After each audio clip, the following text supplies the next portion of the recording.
I'm Steve Johnson, News Director for theDove TV. Check out our other videos and visit our website at theDove.us. Thanks. Good evening, I'm Steve Johnson. You can get our app on our smartphone or tablet. You can also watch theDove on our website or on our Roku channel. Well, from the Dove newsroom at this hour, authorities at the site of the Germanwings plane crash in the French Alps say they've finished collecting human remains. They say there are no longer any visible remains at the site.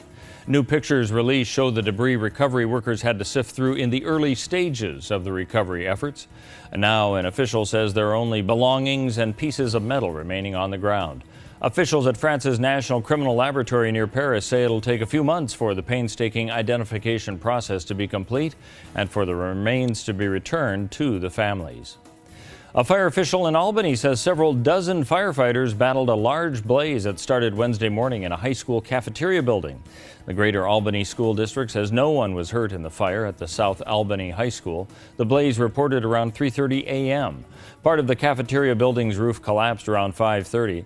The cafeteria building was destroyed with an estimated loss of more than $1 million. Officials don't know yet just how the fire started or what caused it. Classes were canceled.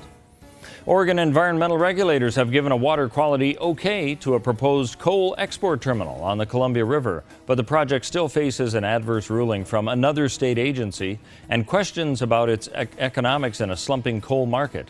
The State Department of Environmental Quality issued a water quality clarification and certification Tuesday to the proposed Coyote Island terminal at Boardman. The decision includes a lengthy list of conditions. The terminal would receive coal arriving by rail from the Powder River Basin in Montana and Wyoming and put it on barges for eventual shipment to Asia. State Land Department has rejected a permit for the project. They say it could interfere with tribal fishing rights. An appeals hearing is scheduled for December. A proposal that would require background checks on private firearm sales drew 2 hours of heated testimony from gun rights advocates and gun control proponents.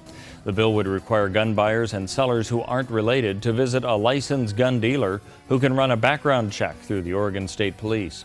Opponents said background checks are ineffective, difficult to enforce, and disproportionately burden law-abiding citizens.